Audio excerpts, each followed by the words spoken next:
ஆ, வணக்கம். 1000 ரெப்புடேஷன் முடிஞ்சு எனக்கு. இவர் தனுஷ் தெரியுமில்ல, இவருக்கு 1500 ரெப்புடேஷனு. எங்கள் ஊர் எலைட் ரன்னர். நீ வேற கழுவி கழுவி ஊத்த போறாங்கடா நம்ம ஊருக்காரங்க. ஏய் 33 வயசு 34 வயசு என்ன சப் 20 வரதெல்லாம் சாதாரண விஷயம் கிடையாது. எந்த ஒரு நாலேஜும் கிடையாது. ஒன்று நாங்களா சேகரித்து கற்றுக்கிட்டது. இன்னைக்கு முக்கியமான விஷயம் என்னன்னா, இப்போ வந்து இவர் ஓடினதுல இப்போ இன்னைக்கு வந்து மேக்ஸிமம் ஹார்ட் ரேட் எவ்வளோ வந்துச்சு? 194. 194. நான் நார்மல் இதுதான் பேசு. இன்னைக்கு வந்து நேற்று நைட்டு வேற மழை வேற பெஞ்சிச்சு. நல்ல ஹியூமிடிட்டி என்ன.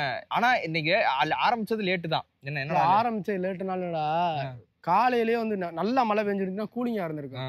நமக்கு இவ்வளவு நாள் நல்ல டெம்பரேச்சர் இருந்து மைல்டான மழை. சரி, மைல்டான மழைனால காலையில என்ன ஆயிருச்சுன்னா லைட்டா வார்ம் அப் பண்ணதுக்கு பாடி ரொம்ப டீஹைட்ரேட் ஆயிடுச்சு. கரெக்ட். ரொம்ப டீஹைட்ரேட் ஆயிடுச்சு. அந்த டீஹைட்ரேட் ஆனதுனாலதான் அந்த வார்ம் அப், அதாவது ஸ்லோ ஜாக்லயே ஹார்ட் ரேட் வந்து 160க்கு மேபோ ஆயிடுச்சு. ஆனா நமக்கு வந்து இன்னும் ஹார்ட் ரேட் வந்து ஸ்டேபிள் ஆகல. உனக்கும் சரி எனக்கும் சரி, ரெண்டு பேத்துக்கு ரொம்ப நாளா இழுத்துக்கிட்டே கிடக்கு. ஆனா இவ்வளவு ஹார்ட் ரேட் வரும்னு கனவுல கூட நான் எதிர்பார்க்கவே இல்லை. இவனுக்கு வந்து நான் என்ன நினைச்சேன், இவனுக்கு நான் தான் இது நேற்று இந்த ஒர்க் அவுட் அப்படின்றத சொன்னேன். நான் என்ன நினைச்சு சொன்னேன் அப்படின்னா, இவன் லாஸ்ட் டைம் ஒன்று ரிசல்ட் ஹார்ட் ரேட்டை வச்சு இவன் ரெஸ்ட் எடுக்கிறத வச்சு பார்த்து 180 வரும், 184 வரும், அதுக்கு மேலே போகாதுன்னு நினச்சேன். 194ன்றதெல்லாம் ரொம்ப அதிகம். ஒருவேளை வாட்ச் மிஸ்டேக்காக இவனுக்கு மட்டும் வாங்குறதெல்லாம் இப்போ பார்த்தாலும் ஒரு தடங்களாகவும் ஒரு மிஸ்டேக்காகவுமே இருக்குது. என்னையோட பெரிய பீடையா இருக்கான். என்ன பண்றது? அதாவது நீ தனி பீடா நான் தனி பீடா, ரெண்டு பேரும் சேர்ந்தா ரொம்ப பீடே ஆயிருது. இப்ப என்னன்னா, இந்த நம்ம ஊர்ல இருக்க வெயில், சரியான வெயில். இந்த ஒரு மாசமா, அதாவது த்ரூ அவுட் சம்மர் வந்து முடிய போகுது, இருந்தாலுமே அந்த வெயில் இருக்குது. நேற்று எங்களுக்கு வந்து கரண்ட் இல்லை. எங்கள் சைடு, இவங்க சைட்லாம் கரண்ட் இருந்தது. இருந்தாலுமே அந்த வெக்கையில் சரியாக தூங்க முடியல. ஏசியில் தூங்கி பழகிறது கிடையாது. ஏன்னா நிறைய இடத்துக்கு போகிறோம் வரோம், அன்கம்ஃபர்டபுளாக இருக்கும். எனக்கு ஒத்துக்கிறாது ஏசி, இவருக்கும் செட் ஆகாதுன்றதுனால ஏசியில் தூங்குறது கிடையாது. அது போக உண்மையாக சொல்லணும்னா காசு இல்லைங்க. காசு இல்லை. கரண்ட் பில் ஏசிலாம் போட்டால் மாதத்துக்கு அதுக்கு 4000 5000 கட்டணும். அதுக்கு நம்ம சப்ளிமெண்ட் வாங்கிடலாம், ஷூ வாங்கிடலாம் அப்படின்ட்டு அப்படியே நம்ம தியாகம் பண்ணிக்கிறது தான் சரியா. ஆனால் ஸ்லீப் ரொம்ப முக்கியம். ஏன்னா எவ்வளோக்கு எவ்வளோ வந்து நம்ம ஆழ்ந்த தூக்கம் நமக்கு இருக்கோ அவ்வளோக்கு எவ்வளோ இதாக இருக்குது. இவர் வந்து ஒரு நேற்று ஒரு வெள்ளைக்காரர் ஒருத்தர் தூங்குன டைமிங் சொன்னீங்க. அதான் சொல்றதுக்கு நினைச்சேன். நான் மனசுல நினைச்சேன், சொல்லிட்டேன் நீ. அதாவது ஜேம்ஸ்னு ஒருத்தன். அவன் அது என்னன்னா மாரத்தான் என்ன பிசினஸ் பண்றேன் என்னன்றது தெரியல. நல்ல ஒரு மாரத்தான் ரன்னரு. ஆல்மோஸ்ட் 42 வந்து 3 மணி நேரம் 9 நிமிஷம் வச்சிருக்காப்ல. 5 கிலோமீட்டர் 16:55 வச்சிருக்காரு. 3 குழந்தைகளுக்கு அப்பா. அப்ப ஆல்மோஸ்ட் எப்படி பார்த்தாலும் 35க்கு மேல இருக்கும், இல்லைன்னா 40+ இருக்கும். கரெக்ட் தானே? மினிமம் 25 27ல கல்யாணம் பண்ணாலும் 3 குழந்தைக்கு ஆகுறதுன்னா 35+ இருக்கும், 40 இருக்கும். ஏஜ் மட்டும் கரெக்டா தெரியல. எல்லா மாடல் ஷூ வச்சிருக்காப்ல. அவரோட வாட்ச் ஆனா கோரஸ்ல டாப் மாடல் வச்சிருக்காரு. என்ன மாடல் தெரியல. அவேக் டைம், அதாவது 8 மணி நேரம் தூங்கி 8.25 மணி நேரம் தூங்கியிருக்காரு. எந்திரிச்சது, அதாவது முழிச்சிருக்கோம்னு பார்த்தோம்னா வெறும் 2 செகண்ட் 5 செகண்ட் தான். ஆனா நான் நேற்று நைட்டு முழிச்சது பார்த்தா 1.5 மணி நேரம். அதாவது 6.5 மணி நேரம் தூங்குனதுல 1.5 மணி நேரம் முடிச்சிருக்கேன். அதாவது டீப் ஸ்லீப் உள்ளதா முழிச்சிருக்கான். அவன் டீப் ஸ்லீப்பே 2.5 மணி நேரம் தூங்கி இருக்கான். எனக்கு பார்ப்போம் இருங்க. இதெல்லாம் வந்து நம்ம என்ன நினைப்போம்னா, எல்லாரும் என்ன நினைப்பாங்கன்னா, நம்ம 7 மணி நேரம் தூங்கிட்டோம், 8 மணி நேரம் தூங்கிட்டோம், 9 மணி நேரம் தூங்கிட்டோம், 6 மணி நேரம் தூங்கிட்டோம், 7 மணி நேரம் தூங்கிட்டோம்னு நினைப்பாங்க. ஆனா அது கிடையாது. நம்ம எந்திரிக்கிறது ரொம்ப கம்மியா இருக்கணும், ஆழ்ந்த தூக்கம் அதிகமா இருக்கணும். இது ரெண்டும் இருந்தாத்தான் ஹெல்த் வந்து எந்த ஒரு, அதாவது ஜிம்மா இருக்கட்டும், ரன்னிங்கா இருக்கட்டும், ஃபிட்னஸா இருக்கட்டும், சைக்கிளிங்கா இருக்கட்டும், இன்ஜுரி ப்ரிவென்ஷனுக்கு வந்து ஃபர்ஸ்ட் சொல்யூஷனு தூக்கம் தாங்க. அதனால நம்ம சில பேர் தூங்க முடியாத ஒரு ரீசன் இருக்கும். அதெல்லாம் மேட்டர் இல்லை. ஆனா அந்த கிடைக்கிற 8 மணி நேரத்தை பக்காவா தூங்கி வரணும். தூங்குறதுக்கு தான் என்ன செய்யறதுன்னு தெரியல. இப்போ டேப்லெட் போட்டுலாம் டேப்லெட் கொடுக்கவும் மாட்டாங்க. அடிக்ட் ஆகிட்டோம்னா அது வாங்கினாலும் ஒரு மாதிரி அடிக்ட் ஆயிரும். அந்த டேப்லெட் இல்லாமல் தூங்க முடியாது. ஹெல்த் விஷயம் பார்க்கலைன்னா கூட ஒரு கட்டிங்கை போட்டு தூங்கலாம். அதுவும் நம்ம பார்க்கறதுனால அதுவும் செய்ய முடியாது. இப்போ தூங்குறது தான் பெரிய இது. ஏதாவது ஒன்று மண்டைக்குள்ள ஓடிட்டு இருக்கு. இல்லைன்னா என்ன சொல்றது, இப்போ ஈவினிங் சில சமயம் ஜிம்முக்குலாம் போனேன்னா ஓவர் ஆக்டிவ் ஆயிருது. நைட்டு தூங்குறதுக்கு லேட் ஆயிருது. ரொம்ப இதாக செய்யறோம் அப்படின்னு அதை யோசிச்சுக்கிட்டே இருக்கேன் நான். இவனுக்கும் அதே மாதிரி ரெஸ்ட்லெஸ்ஸா ஃபீல் பண்றேன். இப்போ வர என் கூட நல்லா தூங்கி இருந்தேன். அதாவது உண்மையா சொல்லணும்னா ஓடுறதுக்கு முன்னாடி நல்லா தூங்கி இருந்தேன். ஓடினதுக்கு அப்புறம் தூக்கம் சரியா வரல. ஆனா எனக்கு வந்து மற்ற பிரச்சனைகள்லாம் இல்லை. சாப்பாட்டுக்கோ வருமானத்துக்கோ வீட்டில் சப்போர்ட் இருக்கு, ஓரளவுக்கு இருக்கு. ஆனா அப்படி இருந்து எனக்கு ஏன் தூக்கம் வரலன்றது எனக்கே தெரியும். அது இவன் வந்து ஓவரா ஸ்ட்ரெஸ் எடுத்துக்கிறான். அந்த ரன்னிங்கை வந்து ரொம்ப ஒரு இதாக இருக்கலாம்னு நினைக்கிறேன். இது இந்த டைமிங் அந்த இது அச்சீவ் பண்றதுக்காக ஸ்ட்ரெஸ் எடுக்கிறதுனால அந்த மாதிரி ஆகும். ஸோ இதுதான் நாங்கள் சொல்ல வந்தது. என்னன்னா வந்து இன்னைக்கு வந்து இவருக்கு 194 ஹார்ட் ரேட் போயிருக்கு. இம்புட்டுக்கும் வந்து 5K வந்து 156 ஹார்ட் ரேட்ல, அதாவது zone 2 ஹார்ட் ரேட்ல முடிச்சிருக்கிற ஆளுக்கு இன்னைக்கு வந்து 1500 ஸ்பிளிட் ஒர்க் அவுட்டுக்கு அதுக்கு இன்னைக்கு வந்து மேக்ஸிமம் ஹார்ட் ரேட் எனக்கு 192 தான் போச்சு, இவனுக்கு 194 இருக்கு. அப்படி போகக்கூடாது. அது என்னன்றத அதுக்கு தான் நிறைய காரணங்கள் அனலைஸ் பண்ணிட்டு இருக்கோம். ஹீட்டு, டெம்பரேச்சரு, இவர் தூங்காதது என்ன, இவரோட ரெக்கவரி எப்படி இருக்கு அப்படின்றதெல்லாம் பார்த்து தான் நம்ம முடிவு பண்ற மாதிரி இருக்கும். ஒருவேளை நான் ஒர்க் அவுட் மாத்தி கொடுத்துட்டேனா, இல்ல இவருக்கு ஏதாச்சும் ஒர்க் அவுட்லாம் மாத்தி கொடுக்கல. ஒர்க் அவுட் வந்து இதுதான் வந்து எல்லாருமே பண்றது. அதாவது பேசிக்கலாக வந்து ரெஸ்ட் நான் சண்டே விட்டோம்னா பாடிக்கு தகுந்த மாதிரி zone 2 strength and workout, அப்புறம் மறுபடியும் இதுதான் பேசிக்கு. இது இந்த ஒர்க் அவுட்டில் மிஸ்டேக் கிடையாது, என்னோட மிஸ்டேக்கு. அதாவது இதில் வந்து என்னன்னா செல்ஃப் டிசிப்ளின் சொல்லுவாங்களே, செல்ஃப் டிசிப்ளின் அதாவது சுய ஒழுக்கம்னு சொல்லுவாங்க எல்லா விஷயத்துலையுமே. அதாவது நான் ஃபேமிலி மேன் வேற, ஸோ எல்லா விஷயத்துலையுமே, அதாவது ஓப்பனாக சொல்ல முடியாது, எல்லா விஷயத்துலையுமே ஒழுக்கமாக இருந்தால் மட்டுமே தான் தூக்கம் வரும். மன அழுத்தம் ஆகக்கூடாது, பணம் சம்பாதிக்கணும்னு நினைக்கக்கூடாது அப்படின்னு சொல்லிட்டு நீங்கள் என்ன திட்டாதீங்க, வேற வழி இல்லை. தூங்கணும்னா இதுதான் ரீசனு. இது எல்லாத்தையுமே மண்டைக்குள்ள இருந்து தூக்கி போட்டாதான் தூக்கம் வரும். நல்லா தூங்குனாத்தான் எல்லா விஷயமே பர்ஃபெக்டா இருக்கும். சப்ளிமெண்ட்ஸ் மோஸ்ட் சப்ளிமெண்ட்ஸை விட பெரிய ஒரு சப்ளிமெண்ட் ஸ்லீப் தான். ரஷ்யன் கபிபே அடிக்கடி சொல்லியிருப்பாப்ல, நான் வந்து சம்பாதிக்கணும் கொள்ளணும்ன்றதை வந்து 2வது ஆப்ஷனா தான் வச்சிருப்பேன். ஃபர்ஸ்ட் ஒர்க் அவுட், 2வது தூக்கம். அதாவது ஒர்க் அவுட் முடிச்சோன்னா தூங்கிடுவேன், தூங்கி முடிச்சுட்டு திரும்ப ஒர்க் அவுட் பண்ணுவேன். அப்படின்றப்ப பாடி ரெக்கவரி ஆயிருது. அதுதான் ஒரு real massage and recovery work out. உண்மையாவே வந்து நம்மளோட ஹார்மோன்ஸை எக்ஸ்ப்ளோர் பண்றது, அதாவது நம்ம கிட்ட இருக்கல ஹார்மோன்ஸ், எண்டோஃப்ரினா இருக்கட்டும், டோபமைனா இருக்கட்டும், ஏன்னா ஆக்சிடோசின், செரட்டோனின், அது போக அட்ரலின், இது எல்லாத்தையும் எக்ஸ்ப்ளோர் பண்றது நம்ம உடல் உழைப்பால அதை நம்ம எக்ஸ்ப்ளோர் பண்றது. பணம் அது ஒரு ஹார்மோனை தரும் சரியா, ஆனா அந்த பணத்தை வந்து எப்படி வந்து நம்ம வாங்க முடியாது. ஆமா, தூக்கத்தை வாங்க. பணம் வந்து என்னன்னா, இப்ப நிறைய பேர் நிறைய சம்பாதிக்கிறாங்க, ஆனா அவங்களுக்கு காசு இருந்தாலுமே ப்ராப்பரா அந்த டயட்டை செஞ்சு சாப்பிட கூட நேரம் இருக்காது, அதை சாப்பிட்றது கூட நேரம் இருக்காது.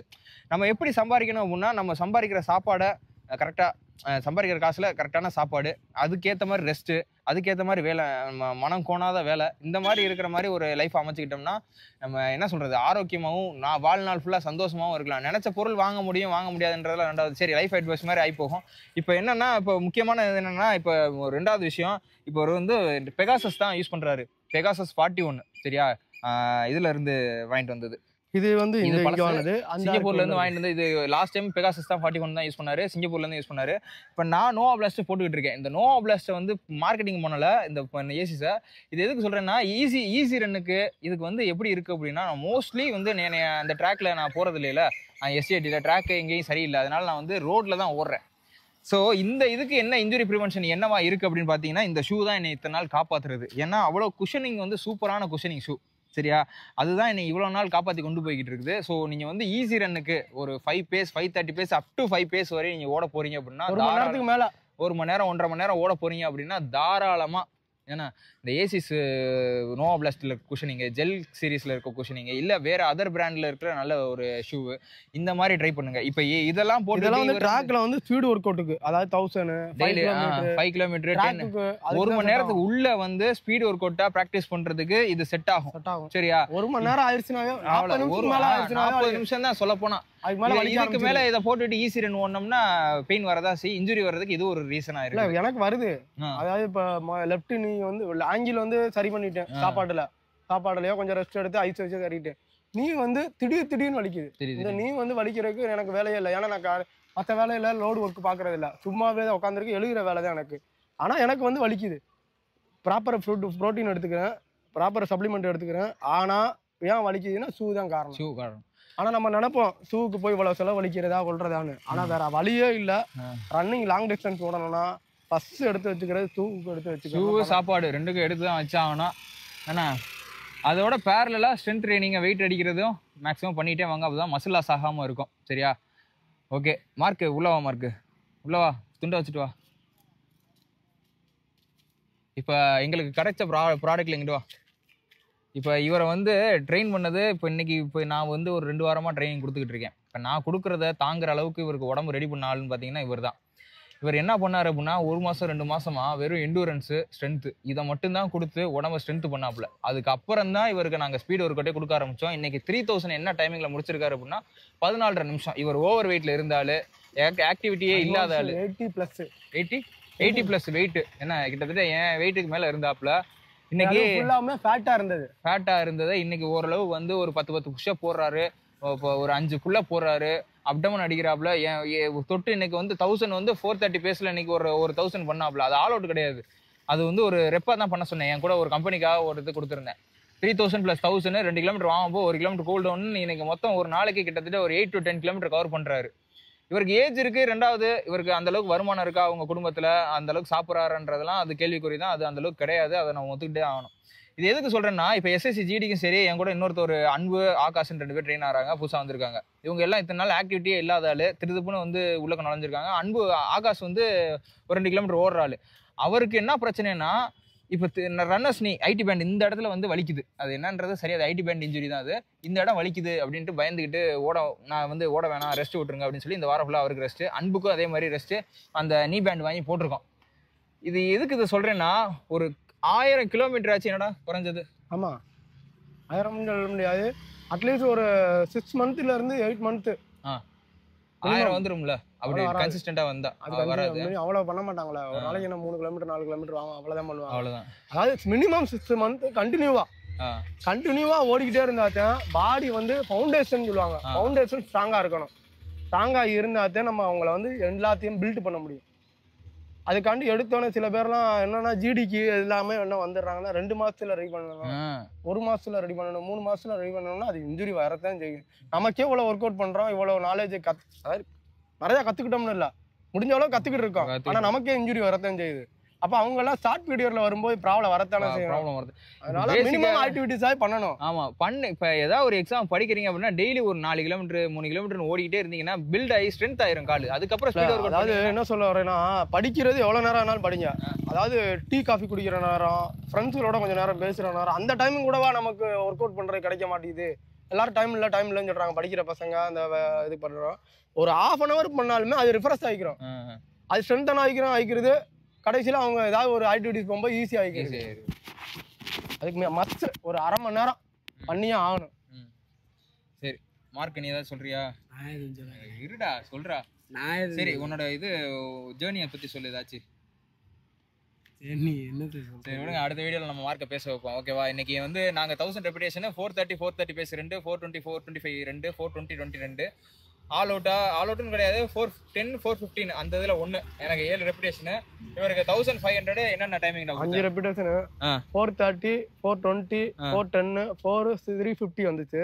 ஆனா ஆக்சுவலா நான் எடுத்த டைமிங் எடுத்து பார்க்கும்போது 4:26 4:23 4:13 4:10 3:58 நெகட்டிவ் ஸ்ப்ளிட்ல தான் வந்திருக்கு. நெகட்டிவ் ஸ்ப்ளிட் தான் பண்ணிருக்காங்க. அதுவே போதும். ஆனா என்னன்னா இவருக்கு அக்யூரன்சியா பண்ண முடியலங்க. அக்யூரன்சியா பண்ணணும்னா இன்னும் எக்ஸ்பீரியன்ஸ் ஆகணும். அதாவது 430ல தான் ஓடணும்னா 430ல தான் ஓடணும்ன்றது வந்து அது மினிமம் ஒரு 2 years எக்ஸ்பீரியன்ஸ் ஆனாதான். இப்பதான் நமக்கு டெம்போவே ஒரு இதுல வந்திருக்கு. அப்ப அந்த 4.30 4.25 அது எதுக்காண்டினா நம்ம மைண்ட் செட் அப். இந்த மாரத்தான்ல போய் இந்த டைமிங்ல ஓடணும்னா இந்த டைமிங் வச்சுட்டோம்னா அது கடைசி வரைக்கும் ஓடணும். அதுக்காண்டி தான் அது மினிமம் ஒரு 2 வருஷத்துக்கு மேல 2.5 வருஷத்துக்கு மேல ஆனாதான் அந்த டைமிங் கிடைக்கும். ஓகே ஓகே, அது உண்மைதானே? ஆமா கண்டிப்பா. 2 வருஷமாச்சு ப்ராக்டிஸ் பண்ணணும். நானுமே வளைச்சு மண்டையை வளைச்சு ஓடும்போது சொல்லுவேன், என்ன கரெக்ஷன் சொல்லுவேன், டே கால் அப்படி வச்சு ஓடு, இடுப்பு உழைக்காத மண்டையை ஆட்டாதரா அப்படின்னு. ஆனா அது எனக்கு வர்றதுக்கு எவ்வளவு நாள் ஆச்சு அப்படின்னா கிட்டத்தட்ட 2 வருஷம் ஆயிருச்சு. ஏன்னா நான் அந்த அளவுக்கு மைலேஜை கவர் பண்ணதுக்கு அப்புறம் தான். ஏன்னா நான் வந்து ரன்னிங் வந்து ஃபார்ம் கிடையாது, ஓவர் வெயிட்ல இருந்தேன், இதெல்லாம் இருந்தது. ஸோ அதனால இப்போ நீங்கள் புதுசாக ப்ராக்டிஸ் பண்ணுறாள் தயவு செய்து கொஞ்சம் ஃபார்ம்லேயே இருங்க. ஒரு நாளைக்கு மைலேஜ்ன்றத ஒரு செட் ஆஃப் மைலேஜ் ஒரு 5 கிலோமீட்டர் கவர் பண்ணணும்னா 5 கிலோமீட்டர் கவர் பண்ணுங்க. அதுதான் உங்களுக்கு ஹெல்ப்ஃபுல்லாக இருக்கும். நாளை பண்ண இன்ஜுரி இல்லாமல் ஓடுறதுக்கு மினிமம் 5 கிலோமீட்டர் இல்லை அட்லீஸ்ட் ஒரு ட்ராக்ல போயிட்டு 5 லேப் மினிமம் ஓடினாலும் வார்ம் அப்லயாக இருக்கலாம். டக்குன்னு ரெடி பண்ணுறதுக்கு ஈஸியாக இருக்கும். எதாக இருந்தாலும் சரி ஒரு மினிமம் ஃபிசிக்கல் 5 லேப்பாக ஓடணும்னா மினிமம் பேஸ். அதாவது ரொம்ப ஸ்பீடாலாம் வேணாம். ஒரு லேப் 3ல இருந்து 3.5 நிமிஷம் 3 நிமிஷம் 30 செகண்ட் அது ஓடினாவே அவங்க ரெகுலராக வார்ம் அப்ல இருப்பாங்க. போட்டு ஃபுல் அப்ஸ் தண்டாலு இது பண்ணாவே ரெகுலராக ஸ்ட்ரென்த்தன்ல இருக்கும். ஈஸியாக இருக்கும் எல்லா விஷயத்துக்கும் ரெடி பண்ணுறதுக்கு. ஈஸியாக இருக்கும். 1600 இருக்கட்டும், ஜிடிக்கு 5 கிலோமீட்டராக இருக்கட்டும், ஈவன் அவங்க நாளைக்கு ஏதாவது